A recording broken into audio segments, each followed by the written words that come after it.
Regressor of the Fallen Family. Chapter 3. Not long after I left my father's study, a face I did not particularly wish to encounter appeared from the opposite end of the hallway. It seemed the feeling was mutual. As soon as our eyes met, she grimaced and made no effort to conceal her displeasure. With a soft sigh, I bowed my head as respectfully as I could manage. "It has been a while, Mother." At my words, the approaching lady's footsteps halted abruptly. "Mother, you say? It sounds quite awkward coming from you, my lork." The cold gaze of the lady, with her long black hair accentuating her cynical demeanor, fixed upon me. This was Marianne Kairos, my stepmother, the biological mother of Ronian, and the current lady of the McLean household. She was no mere step-parent.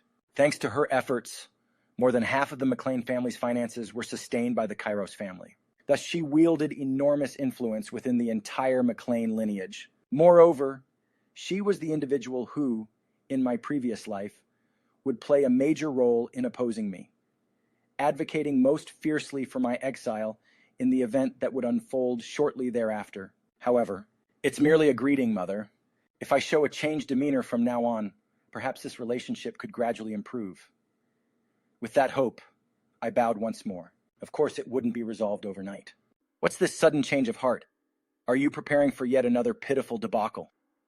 Her response remained frosty as ever, even as my lack of reaction to her sharp provocation caused her to snort dismissively and walk past. Steward Vector, her loyal subordinate, passed by without even acknowledging my presence, only offering the most perfunctory of bows due to the demands of courtesy towards the family's heir. It's all my own doing. All of this was the natural consequence of my own past incompetence. As I watched my stepmother's figure recede, I let out another small sigh and turned away. Word quickly spread within McLean Castle that the young lord had lost a duel to the young lord. Such news would have been a matter of great discussion in any noble or martial house, but it was even more significant within the McLean household. The McLean family had nearly lost their lands and title due to the atrocities committed by an ancestor 4 generations ago and the incompetence of former lords. It was only thanks to the current head, Patrick McLean, becoming a senior knight that the family barely managed to maintain its lineage. Thus, the martial prowess of the heirs attracted considerable attention. Moreover, the fact that the second son, who had bested the young lord, was only 14 years old, added fuel to the rumors. From Ronian's prodigious talent to accusations of Logan's incompetence. Logan's scandal spread quickly, disproportionately to his actual failures. However, the man himself was too busy packing up his quarters to care about the gossip. Instead, what concerned him more was the person who was fretting much more than Logan himself. "Oh dear, my lord, whatever are we to do for you? Stop the fuss. It's true that Ronian is a genius. It's not the young lord who's the problem. It's that rumors are flying around painting you as the world's biggest fool." I didn't mean to say. My tongue slipped. I couldn't help but let out a laugh. Don't worry about it. If we pay attention to every little thing, we won't get anything done. Is secluded training really what we should do? Yes. It looks like you're running away. Rick spoke up until the very end. This was the kind of kid he was. Rick, my most faithful servant who'd been with me since childhood, was excessively talkative and meddling. Though most of what he said stemmed from concern for me. In my previous life, the broken Logan dismissed all those worries. But now, the meaning was different. Though I still had no intention of heeding Rick's words. I owe this kid a lot too. With a sigh, Logan stopped his packing and patted Rick's shoulder. "I'm not running away, just trust me. From now on, it'll be a path of roses." In my previous life, during the next official duel, I had Rick lace Ronian's meal with hallucinogens and then with paralytic poison. As a result, I was stripped of my right to succession and received a punishment akin to house arrest for an extended period. Despite being the mastermind behind the incident, unlike Rick, who was executed for poisoning a direct family member, my punishment was relatively lenient. Even the completely shattered Logan of that time had many sleepless nights due to his conscience. It was fortunate that I had returned to a time before committing these worst of sins. Now I just have to avoid making such foolish mistakes again, however. Rick was someone who had always loyally helped me out no matter what. He was someone I definitely wanted to look after. Not just my brother or my father, but I owed debts to many others. Just then, did you eat something bad? Cough. Yes, Rick certainly had a talent for deserving a beating. I won't make you do anything unreasonable anymore, and I'll take better care of you. Not sure what you mean, but as long as it's something good for me. Yeah, he was someone I couldn't take seriously. It's a relief you seem to have changed. Despite his words, the smirking Rick in front of me was definitely one of the few people I could truly rely on.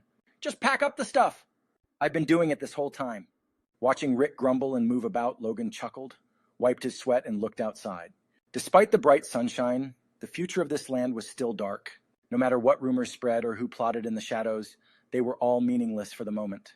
Just show your skills again and the rumors will change, and in a year, focus everything on the regional judgment. Only by safely overcoming that disaster and moving forward could we afford to contemplate the real future. 3 months, I can do it. No, I must do it. Logan's red eyes blazed as he gazed towards the inner sanctuary of the mountains. Why exactly do you insist on training in the ancestral mountains? I need a place where no one will find me, a vast space. Ahead of leaving, Logan had answered Rick's question. The ancestral mountains met all the requirements he had described. If things go as planned, it's something I definitely can't show anyone yet. After paying respects to the ancestral tablets and unpacking his things, Logan, with a mix of anxiety and anticipation, climbed the mountain, gripping his heart that throbbed with excitement. I can do it, I have to. Logan reassured himself, recalling the contents of the secret manual he had reviewed just before starting his climb. The Divine Sword Manual. More than a swordsmanship manual, it began with the creation of a core of force in the heart with specific directional properties.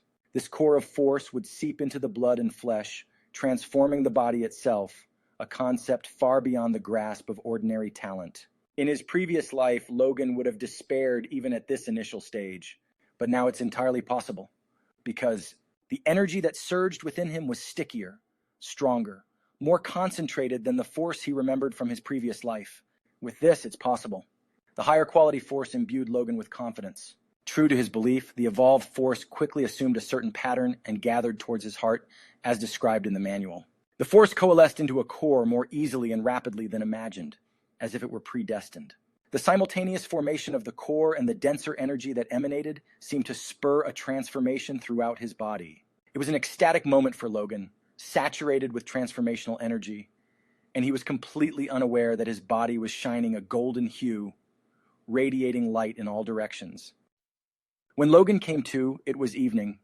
Though he had started his training in the morning sunlight, the sudden disconnect from the passing hours vanished his euphoria, and he felt a draining sensation that made him collapse unwittingly. However, that feeling was fleeting.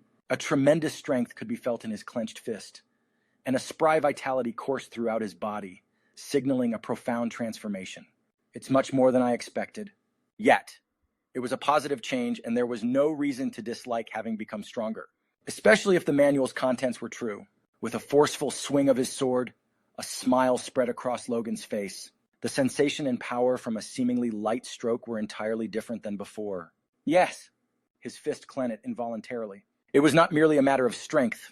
His physique and senses had fundamentally changed to better suit the art of swordsmanship. The training that changes a man, isolated training, it was all true. He was confident. The inferiority and self-loathing that had haunted the untalented fell away. Logan's laughter echoed with the disappearance of all the roots of his inferiority and self-condemnation from his past life. From that day on, Logan practiced his swordsmanship with fervor, nearly forgetting to eat or sleep. 3 months later, this time without fail. As prescribed by the manual, Logan squeezed the core in his heart, amplifying the energy. Creating a core and changing one's constitution was already remarkable, but those were only the basics of the Divine Sword Manual. The crux of the manual resided in the 10 forms of the sword that cuts through time and space, grandiosely dubbed the time-space slash. And now, Logan was attempting the sole technique, the 1-star core form, that could be executed as part of the first form wave slash. And it will be successful. The feeling of building successes from months of failures seemed to be coalescing. Now, in a moment, amplified power surged through his body and a gold light burst from his crimson eyes. Ta! Light surged from Logan's sword like a wave, and as it struck, thick trees were shattered into fragments with a thunderous crash. Thump. Pale and exhausted, Logan sat down, unable to hide his astonishment at the success. The power was beyond imagination. Purely a strike extending only a meter from the blade, and consisting of mere 2 waves of force. It was a technique not meant for novice force users, but one that even the most senior knights, on the cusp of becoming aura users, could barely achieve. Even if it left him drained from a single use, it was an overkill as a trump card. Logan had exceeded his targets for the 3-month training,